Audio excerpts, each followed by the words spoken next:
Bienvenidos un día más a misderechos.club, el podcast en el que hablamos sobre los derechos que tienen las personas enfermas o lesionadas, presentado por mí, que soy Jorge Campañ, abogado.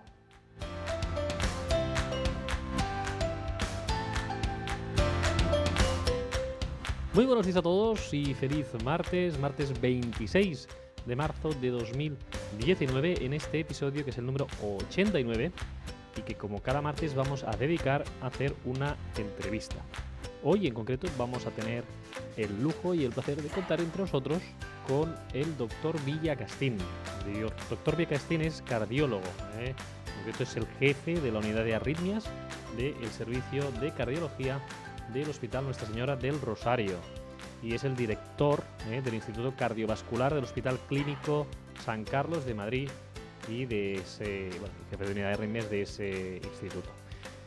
Además de ello, como veremos, pues también es profesor y es publicado muchísimo sobre lo que son las arritmias, tanto las taquicardias como las bradicardias. Pues hoy vamos a hablar sobre ello. Como siempre, antes de empezar la entrevista, os quiero pedir que si no lo habéis hecho aún, pues que entréis en nuestra página web, ya lo sabéis, misderechos.club, y que ahí tenéis un cajetín de suscripción donde podéis poner vuestro nombre y vuestro correo electrónico y conseguiréis que os vayamos enviando los informes en relación a lo que vamos haciendo cada semana, cada martes las entrevistas y cada miércoles el episodio divulgativo. Igualmente, recordaros que nos podéis seguir por Facebook en misderechos.club, es nuestra página en Facebook, y que también, además de escucharnos por las plataformas de iTunes o iVoox, nos podéis seguir también a través de YouTube, en el canal de YouTube de Mis Derechos, que es Mis Derechos Club.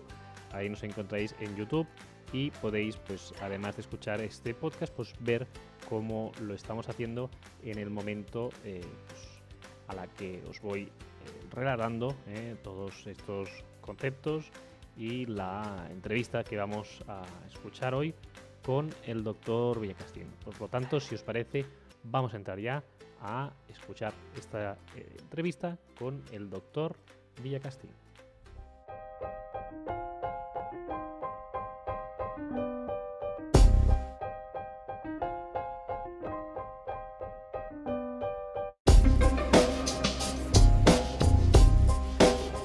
Nuevamente, un martes más tenemos el placer de contar aquí en misderechos.club con el doctor Villacastín. ¿Qué tal? Buenos días. Hola, buenos días. El doctor Villacastín es cardiólogo y hoy está aquí para hablar sobre la arritmia en general, taquicardias, bradicardias, etc.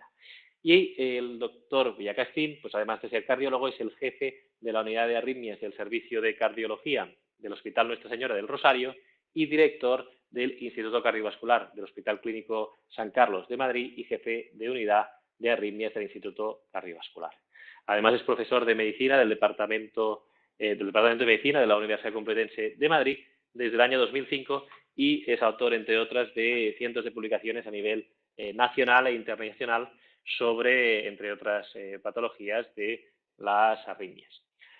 La primera, y hecha esta ya introducción, siempre empezamos, doctor, con la primera pregunta, que es la relacionada con la enfermedad. Y te queremos preguntar qué es, en este caso, la arritmia. Sí, la arritmia es una forma anormal de latir del corazón. El corazón es una máquina impresionante, casi perfecta, que es capaz de latir 2.000 millones de veces a lo largo de una vida para bombear sangre y este latido tiene que tener unas características que son las que definen la normalidad. Cuando se sale de ellas, entonces hablamos de arritmia. Así de sencillo y de complicado a la vez. ¿Y qué diferencias hay entre la taquicardia y la bradicardia? La taquicardia la definimos cuando el corazón va más rápido de lo normal y la bradicardia cuando va más lento de lo normal. Pero aquí, más que poner unas cifras como nos suele gustar hacer en ocasiones, es importante relativizar las cifras en sí y adaptarlas a cada persona. Es decir, un niño, por ejemplo, puede tener un corazón a 140 latidos por minuto y es completamente normal justo después de nacer, y sin embargo esta frecuencia no es normal para una persona mayor, a no ser que esté sometida a un esfuerzo o a un estrés importante. Y al revés, lo mismo sucede con las bradicardias. Un deportista puede tener un corazón a 35 latidos por minuto y está fenomenal, y sin embargo, quizás una persona de mayor edad que tiene cansancio al caminar, pues para él 35 latidos por minuto no cabe duda que es una cifra demasiado baja. Ujú. Y en ese sentido, existen varios tipos de taquicardias. Sí, claro, porque el corazón no tiene por qué de repente y sin motivo alguno ponerse a latir muy rápido. Y aquí es Ujú, donde nosotros hablamos de las distintas causas, que las distintas causas dependen mucho de lo que le ha sucedido a esa persona y de cuándo aparecen las taquicardias, porque así nosotros podemos más o menos orientarnos en cuanto al diagnóstico, ¿no? ujú. Y esas causas pueden ser enfermedades del propio corazón o enfermedades también relacionadas pues, con una enfermedad cardíaca o no, como por ejemplo una ansiedad. Las taquicardias, que es cuando realmente el corazón late más rápido de lo que debe, se puede clasificar según la edad de aparición. Si un niño pequeño tiene taquicardias y de repente el corazón se pone a latir muy rápido, no cabe duda que eso debe corresponder a un problema congénito de la instalación eléctrica del corazón. En cambio, si Ujú, una persona mayor tiene taquicardias después de haber sufrido algún daño en su estructura cardíaca, como puede ser un infarto agudo de miocardio, pues esto es como cuando se rompen las paredes de una casa y secundariamente se afecta a los cables que hay dentro. Entonces las arritmias no cabe duda que son secundarias a esa alteración de la estructura cardíaca. Y así podemos clasificar en dos grandes grupos las taquicardias, unas que son adquiridas en la infancia y que se pueden incluso transmitir genéticamente de generación a generación, y otras ujú, que son adquiridas más en edad adulta y que suelen corresponder a un daño ya en la estructura del corazón, pues por los diversos factores de riesgo que afectan a la estructura cardíaca. ujú. Y en ese sentido, esta taquicardia que se puede diferenciar por estos dos grupos, ¿tiene un tratamiento diferenciado? Es decir, ¿se tratan distintas, de distinta forma, esos tipos de taquicardia? Sí, sí, sí, por supuesto. Y es que el tratamiento de las arritmias ha mejorado tanto que nosotros, que nos dedicamos prácticamente a esto desde toda la vida, eh, todavía nos seguimos asombrando, ¿no?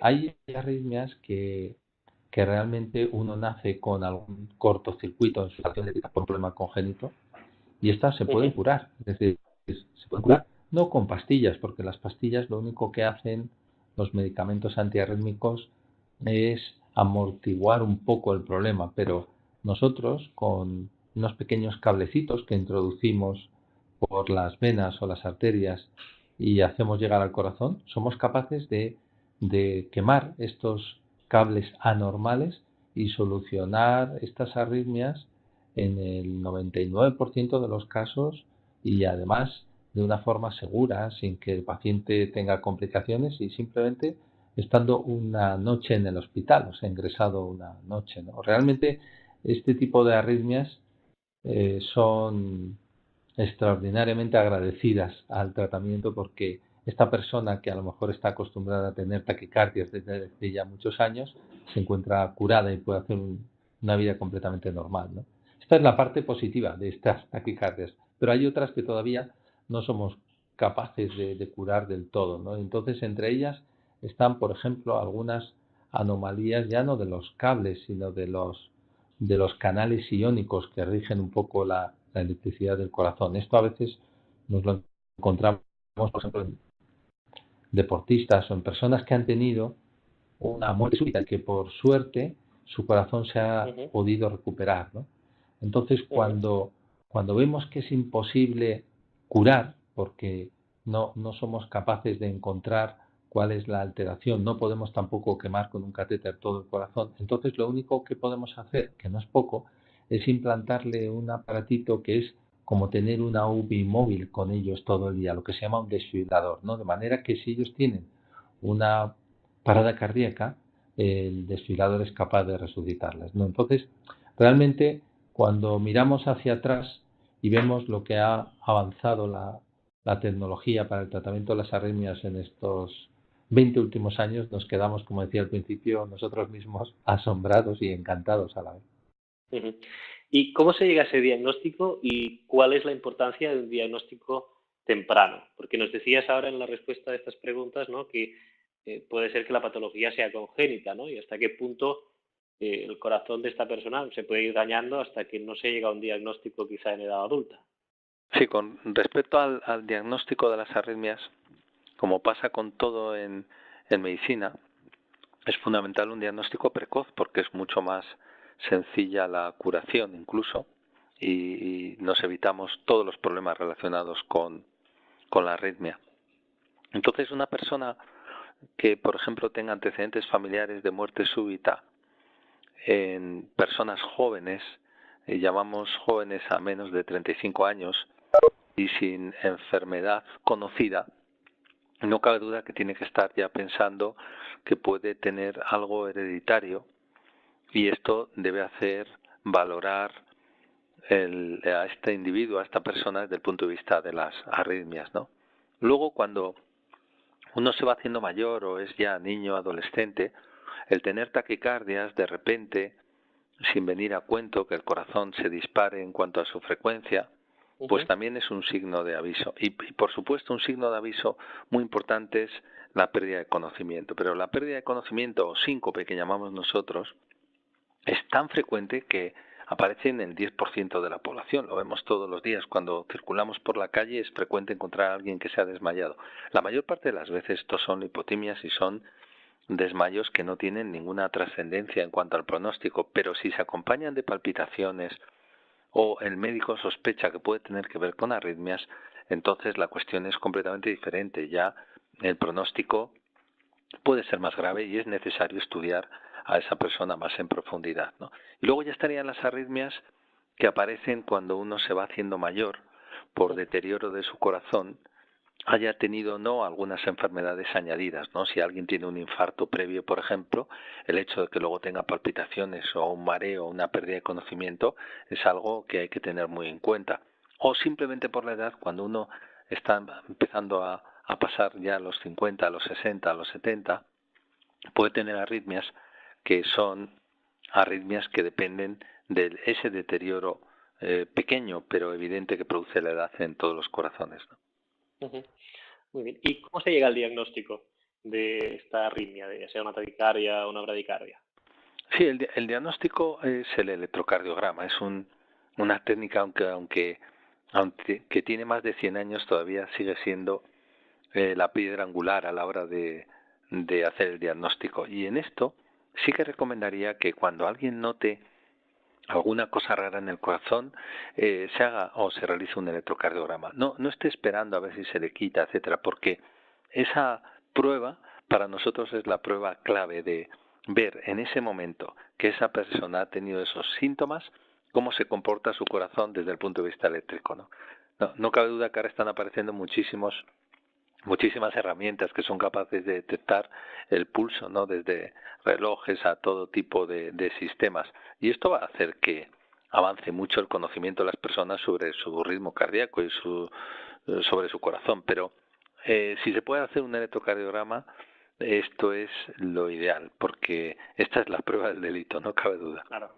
No, y más allá de eso, me imagino que también es, evidentemente, ¿no? Los relojes y toda esta tecnología que va a ir llegando nos va a ayudar muchísimo, pero que es una prueba que no hace falta ir a una consulta externa, ¿no? Para que te la deriven y que el propio médico de cabecera, pues suelen tener equipos, ¿no? Ahí para poder hacer esta prueba.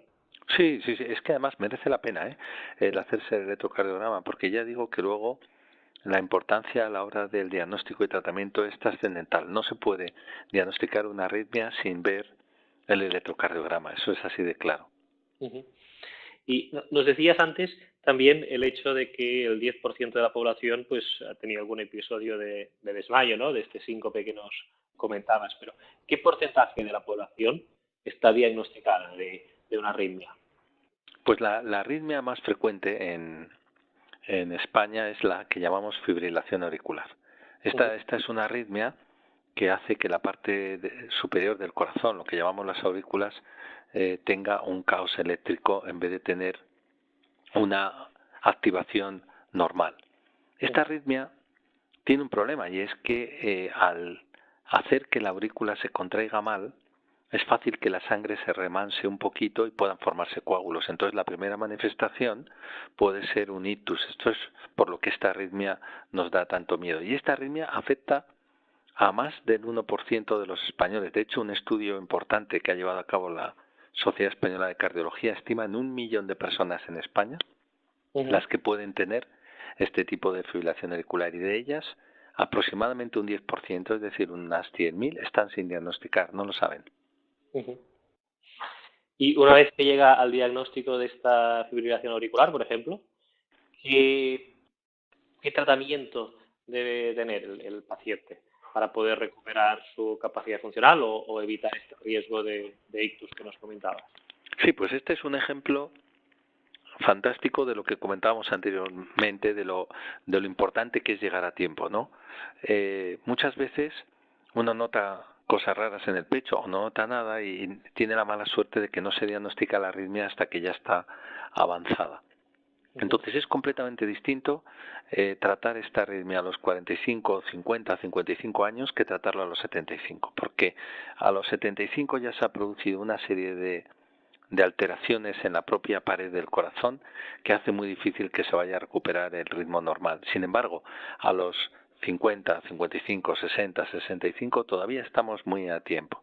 Entonces, lo que se hace habitualmente es, primero, intentar valorar qué posibilidades de tener embolias tiene esa persona, de sufrir un ictus tiene esa persona. Entonces, nosotros con una serie de características, los médicos enseguida podemos más o menos calcular la probabilidad que tiene esa persona de tener un problema de este tipo, y entonces lo que hacemos es que si la probabilidad es elevada, hacemos la sangre un poquito más líquida recomendando tratamiento anticoagulante, el famoso Sintrom que antes tomaba mucha gente. Ahora afortunadamente tenemos medicamentos que son nuevos y son anticoagulantes y son medicamentos que no tienen los problemas que podía tener el Sintrom. Entonces este es el primer paso, calcular esa posibilidad de que una persona tenga o no un ictus o un accidente cerebrovascular.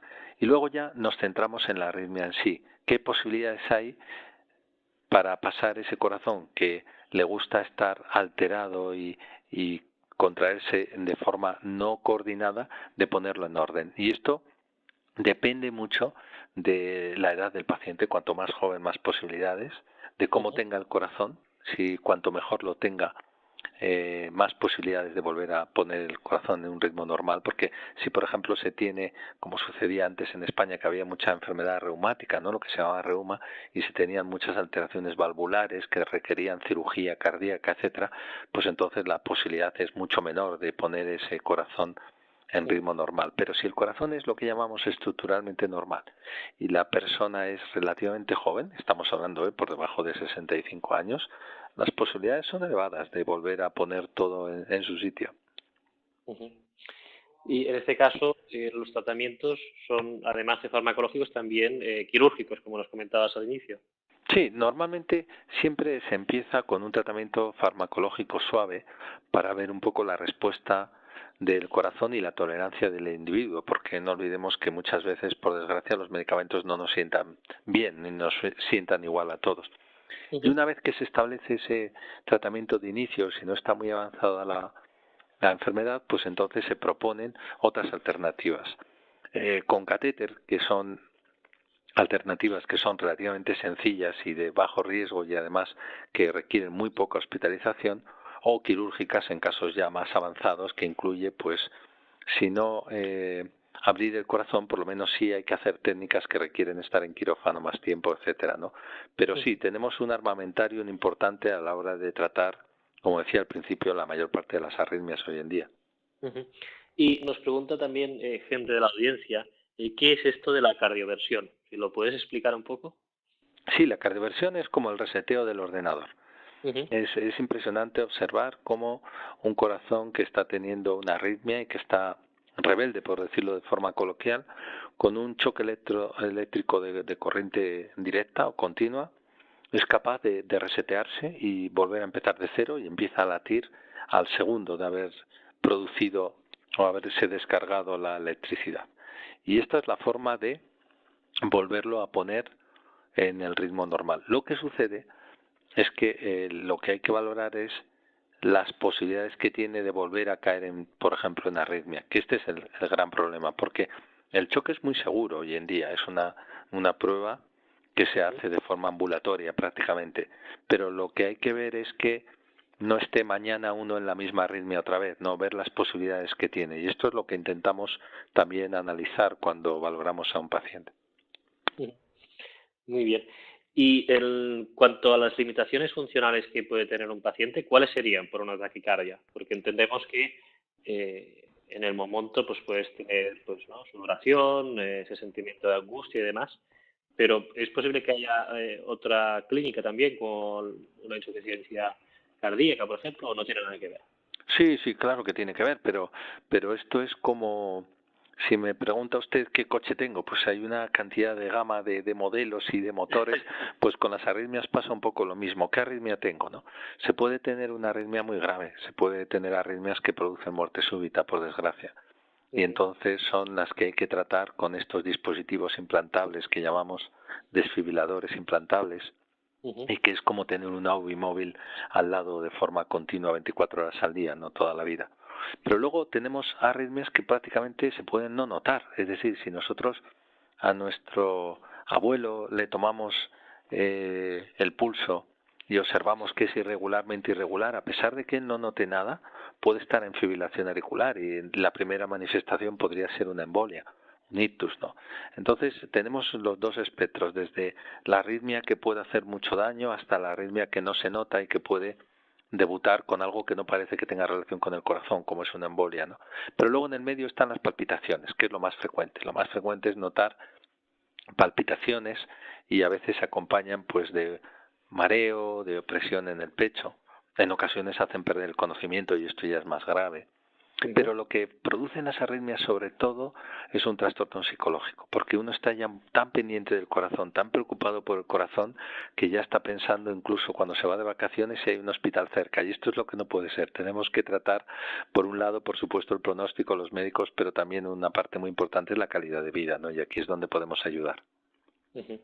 Y ya por último, y para acabar con la entrevista, siempre nos gusta preguntar sobre el estado de la investigación científica y qué avances va a haber. El doctor pues ya nos ha explicado, ¿no? que ha cambiado muchísimo, ¿no? Desde hace unos años a la situación actual. Pero ¿qué es lo que nos depara en este futuro cercano? Y por otro lado, también nos has explicado ahora el tema del desfibrilador, ¿no? De este DAI. Y Sí. ¿tiene alguna diferencia o no con lo que se conocía anteriormente, hace años, ¿no? del marcapasos? Sí. Bueno, pues desde el punto de vista de la investigación, lo que va a ser y está siendo impresionante es la cantidad de datos que se están generando, la cantidad de información que proviene de todas las personas que utilizamos distintas herramientas, tanto en el móvil como en el reloj, para calcular los pasos, la actividad, el ritmo cardíaco. Pues esto no cabe duda que va a aportar una información a nivel poblacional tremenda, y esto va a ayudar a establecer también mucho mejor el pronóstico. Luego, desde el punto de vista de los dispositivos, pues los marcapasos que sirven para cuando el corazón va muy lento, para que lo pongan al ritmo que nosotros queramos o que sea el mejor para esa persona, han evolucionado muchísimo, son muy seguros y son realmente muy eficientes. Y los desfibriladores, que son los DAIs que comentaba, que son los que se utilizan ya no solo porque tienen función de marcapasos, sino que pueden, entre comillas, resucitar a una persona, es decir, son capaces de liberar ese choque eléctrico en el momento que una persona tiene una arritmia de las malas, de las que matan. Pues estos desfibriladores antes precisaban de un cable dentro del corazón y ahora ya no, incluso se pueden poner por completo en la zona subcutánea del tórax. Y esto es una maravilla porque estamos hablando de algunas personas jóvenes que tienen a lo mejor propensión a la muerte súbita, que necesitan este tratamiento y no tienen que tener un cable dentro de su corazón durante muchos años en su vida con los problemas que eso puede dar, sino que simplemente todo el tratamiento rodea la caja torácica por debajo de la piel, pero por encima del corazón sin entrar en él. Esto es un gran avance, ¿no?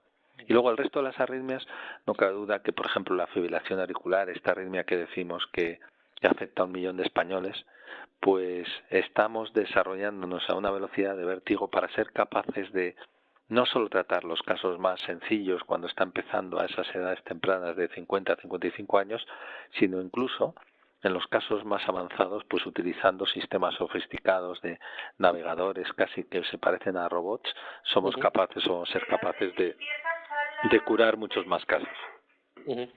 Muy bien.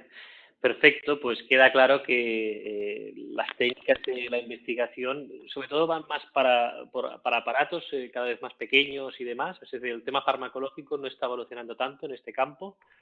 El tema farmacológico ha evolucionado muchísimo a nivel de la anticoagulación. En los últimos 15 años tenemos ya anticoagulantes nuevos que son francamente buenos. Son seguros y son cómodos de tomar. Y esto es muy, muy importante. Pero a nivel de fármacos antiarrítmicos, de curar las arritmias solo con medicación, todavía estamos un poquito retrasados. Y es que no es difícil imaginarse una pastilla que entra por la boca, que se difunde por todo el cuerpo y que solo tenga que afectar a unas pequeñas o unas pocas células del corazón, ¿no? Es fácil tener efectos secundarios y esto pues no cabe duda que limita estos tratamientos, ¿no?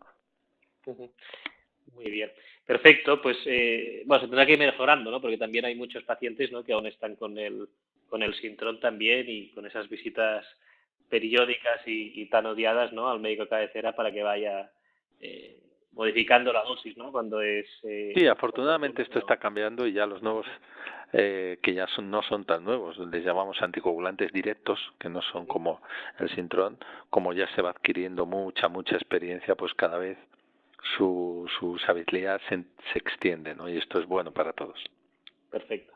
Muy bien, pues agradecerle al doctor el tiempo y el conocimiento que ha transmitido aquí y esperemos que estos avances lleguen en cuanto antes para evitar pues estas muertes súbitas, ¿no?, y mejorar de forma ostensible pues la calidad de vida de los pacientes que sufren algún tipo de cardiopatía.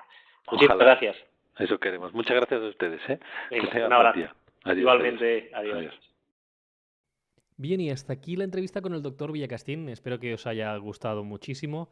Como siempre, me quedo con lo que nos vienen a decir todos los doctores. Ya no es el doctor Villacastín, sino que todas las entrevistas que estamos haciendo, pues se ve que está evolucionando muchísimo. Nos decía en la entrevista que ha cambiado todo muchísimo en los últimos 20 años y que pues es muy importante que cuando ya tengamos alguna sensación de taquicardia o demás, pues que vayamos al médico, que nos lo miremos, que es muy sencillo. Hacer una comprobación simplemente con un ecocardiograma o con un electrocardiograma nos lo van a mirar y esto es muy sencillo y lo puede hacer el mismo médico de cabecera. También esto, que el hecho del desmayo, ¿no?, ese síncope que nos decía, ¿no?, pues que es muy importante también, que si tenemos algún tipo de desmayo, que no está de más que vayamos al médico de cabecera a hacernos este electrocardiograma para que se pueda valorar si a lo mejor tenemos algún tipo de arritmia que tenga que ser tratada. Y lo pongo en relación con lo que nos ha explicado también, de estos 100.000 personas que están padeciendo fibrilación auricular sin estar diagnosticadas en España. Me parece muchísimo, un dato muy interesante el que nos ha dado el doctor. Y en fin, espero y deseo que esta entrevista os sirva a muchas personas y que pues podamos contar con el apoyo del doctor también para resolver dudas que podáis tener en un futuro. Bien, vamos a dejar el episodio aquí hoy. Recordaros que mañana tenemos episodio pues especial en el que contestamos a la pregunta de la audiencia. Esas preguntas de la audiencia las podéis hacer, ya lo sabéis, en los comentarios de cada episodio que publicamos en nuestra página web, en misderechos.club. Si entráis en los episodios, pues ahí al final de todo tenéis unos comentarios que podéis dejar y ahí podéis preguntar, que también podéis preguntarnos por el canal de YouTube y que también pues podéis preguntarnos pues a través de las plataformas de iVoox, que también hay personas que lo comentan ahí. Muchísimas gracias a todos, que tengáis un feliz martes y nos escuchamos mañana aquí para contestar a las preguntas de la audiencia.